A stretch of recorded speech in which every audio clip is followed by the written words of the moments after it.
You are the chosen one. You stared at the bills on the table, wondering how to survive another month. You sat in the hospital hallway, waiting for results you were too afraid to hear. You listened to the silence of your own home, louder than any thunderstorm.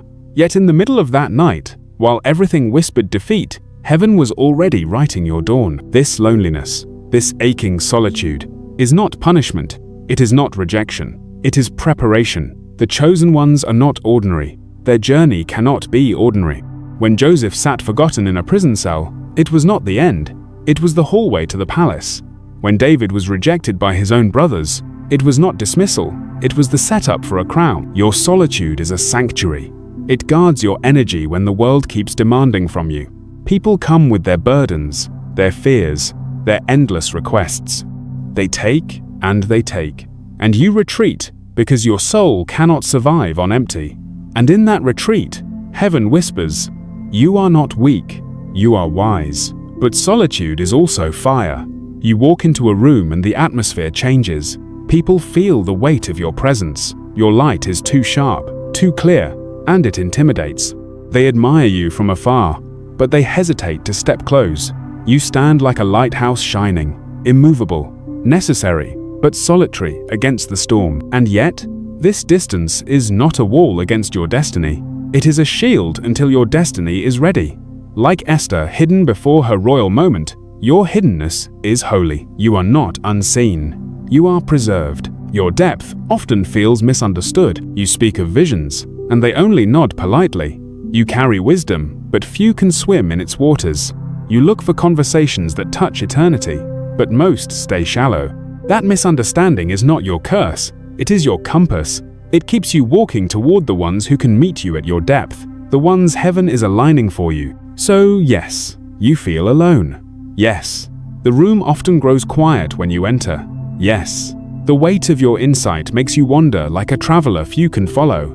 But do not mistake your solitude for abandonment. It is your preparation. It is your training ground. If this truth speaks to you, hit like and subscribe. Write 333 inches the comments. It is a prophetic sign of your divine alignment. Do not curse your solitude. Bless it. Do not resist your isolation. Embrace it. For in these quiet nights, heaven is shaping your crown. And as the scene closes, see it clearly, one single door, heavy and ancient, creaking open in the silence. Behind it, a light too strong for your eyes, waiting for the moment you are ready to walk through. You thought the wilderness meant you were forgotten.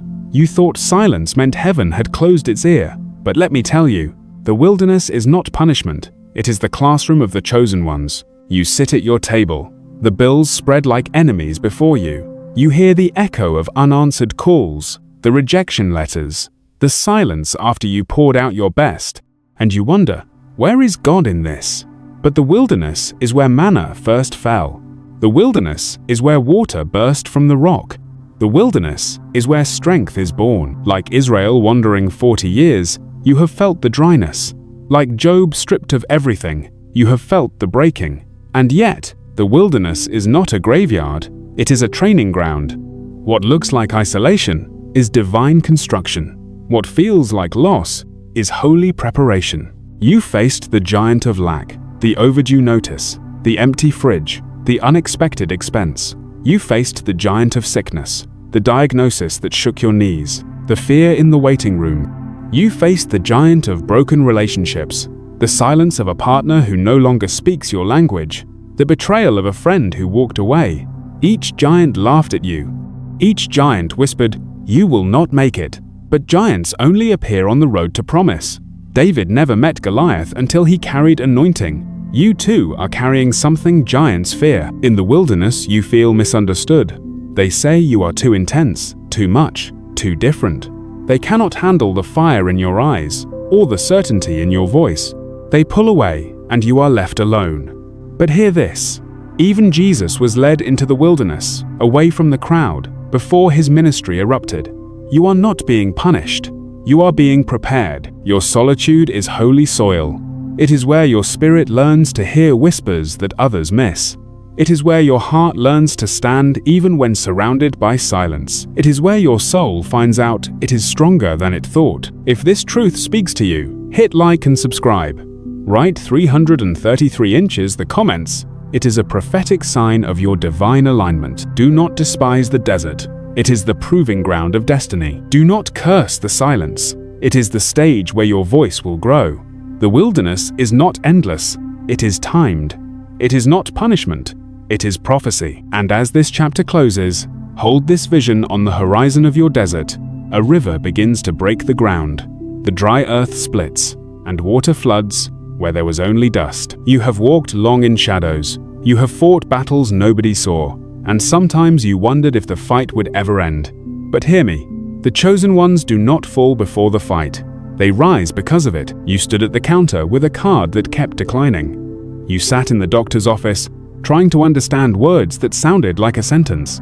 You lay awake at night, staring at the ceiling, wondering if anyone truly knew your pain. And yet in that hidden place, heaven was already arming you with unseen strength. The giant was not sent to destroy you, it was sent to reveal you. David faced Goliath not as a soldier, but as a shepherd boy. He had no armor, no rank, only faith. And faith was enough. So too are you, standing before your giants. Lack, sickness, rejection, with nothing but faith. And faith is still enough. But giants mock. They shout louder than your prayers. They stand taller than your courage. They laugh at your small victories. And yet, giants fall. One stone was enough then, and one act of faith is enough now. Your relationships may feel like ruins. The friend who turned cold, the spouse who withdrew into silence, the family that never believed in you. And in that rejection, you feel cut off, like a branch thrown aside. But remember Joseph, thrown into a pit by his own brothers, forgotten in a prison by those he helped. His rejection was not his ending, it was the stage for his rise. Your rejection is not your ruin, it is your redirection. You have felt misunderstood because your vision is larger than their eyes can hold. You have been called too much, too intense, too different. But your intensity is not excess, it is evidence. Evidence that heaven trusted you with fire. Evidence that your spirit was built for more than survival. And so you stand here, not broken but burning, not defeated but determined. The chosen ones always face giants, but the chosen ones always see them fall. If this truth speaks to you, hit like and subscribe. Write 333 inches the comments. It is a prophetic sign of your divine alignment. Lift your head, sharpen your faith. The giant in front of you is not bigger than the promise inside you. You will not fall here, you will rise here. And as this chapter closes, picture it clear. Goliath collapsing to the ground, dust rising, and a crown waiting on the other side of the battlefield. There are prisons you never chose, yet you found yourself locked inside them, not with iron bars, but with silence, with waiting, with disappointment. And like Joseph, you wondered, did heaven forget me here? You sat in the hospital hallway, the clock ticking louder than your heartbeat. You waited for a call that never came, the phone cold in your hand. You stared at your reflection, asking if this was all you were meant for. Those walls pressed in, not made of stone, but of unanswered prayers. Yet the prison is not the end. It is the hidden chamber where greatness is refined. Joseph was innocent, but still bound. He was gifted, but still forgotten. And yet in the cell, his gift sharpened. In the silence, his spirit deepened. And when the door opened, it was not to freedom only, but to a throne. Your prison may be financial strain, debts that choke your joy. It may be the ache in your body that no doctor seems able to explain. It may be the cold distance of a relationship you cannot fix. But prison is not permanent. It is preparation. The delay you fear is the stage heaven is building. You have felt drained because people take more than they give. You have pulled back into solitude because the weight of others' needs was too heavy. But withdrawal is not weakness. It is wisdom. It is the shield that keeps your fire from being extinguished before its time. They may have misunderstood you. They may have feared the weight of your presence. They may have dismissed the depth of your vision. But remember, when Joseph spoke of dreams, his own family mocked him. When he used his gift, men forgot his name. Yet in the fullness of time, the same gift carried him from the cell to the palace. So guard your fire, chosen one. Protect your spirit in the silence. For this waiting is not wasted, it is holy. The delay is not denial, it is design. If this truth speaks to you, hit like and subscribe. Write 333 inches, the comments. It is a prophetic sign of your divine alignment. The prison does not define you, it refines you. The waiting is not burying you, it is planting you. And when the season turns, you will not step out of this place empty, you will step out crowned. And as this chapter closes, see the vision chains falling to the ground, the prison door swinging wide, and a staircase rising toward a throne that has always been yours. You have felt the fire, the trial that burns hotter than your strength, the pressure that squeezes you until you cannot breathe. The chosen ones are always tested in the furnace, for gold is never formed without fire. You walked into the hospital with trembling legs, praying for strength you did not feel. You opened a message that shattered your peace, words you never expected. You stood at a graveside, your heart breaking in silence. That fire was not imaginary, it was real, and it threatened to consume you. But like Shadrach, Meshach, and Abednego, you were not alone in the flames. Another walked with you, invisible to others, undeniable to your spirit. The fire did not destroy you, it purified you. The heat did not kill you, it revealed who was standing beside you. The chosen ones carry intensity that few can handle. Your passion is fierce, your drive unrelenting. People call it too much, but heaven calls it necessary. Without fire, iron stays weak. Without trial, faith stays shallow. Without pressure, oil never flows. Your sensitivity makes the fire harder. You feel what others ignore. You carry what others dismiss. In the crowd, every voice weighs on you. Every emotion presses into your soul. And so you retreat, not because you hate people, but because your spirit needs quiet to survive. That retreat is not escape. It is survival. It is where you find balance again, where you breathe again. Even your dreams carry fire. Visions that feel too heavy, revelations you cannot always share. People dismiss them as imagination, but you know they are more. They set you apart, they mark you. They carry secrets of heaven that others cannot yet see. And yes, the responsibility is heavy. To carry light when darkness surrounds, to guard a gift that cannot be misused, to balance compassion with boundaries. It makes you walk alone at times, but that aloneness is holy. It keeps you aligned with your mission. If this truth speaks to you, hit like and subscribe. Write 333 inches the comments. It is a prophetic sign of your divine alignment. Do not fear the furnace. Do not despise the pressure. Do not curse the fire. For when the flames die down, you will not smell like smoke. You will rise pure, unshaken, stronger than ever. And as this chapter closes, see it clear, the fire burning around you, yet not touching you. And from the ashes, a golden crown being lifted onto your head. You have carried a weight you never asked for. The weight of vision, the burden of compassion, the ache of knowing more than you can say. And sometimes it made you feel like no one could ever truly understand. But hear me, this is not punishment. It is purpose. Your intuition has always been sharp. You knew when someone was lying before they spoke it. You felt danger before it arrived. You sensed betrayal before the knife touched your back. And people feared it.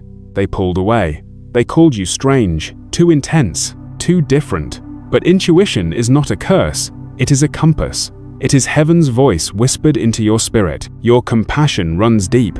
You absorb the pain of others like a sponge. You feel their heartbreak, their fear, their secret cries. And it drains you, leaves you empty, leaves you searching for silence.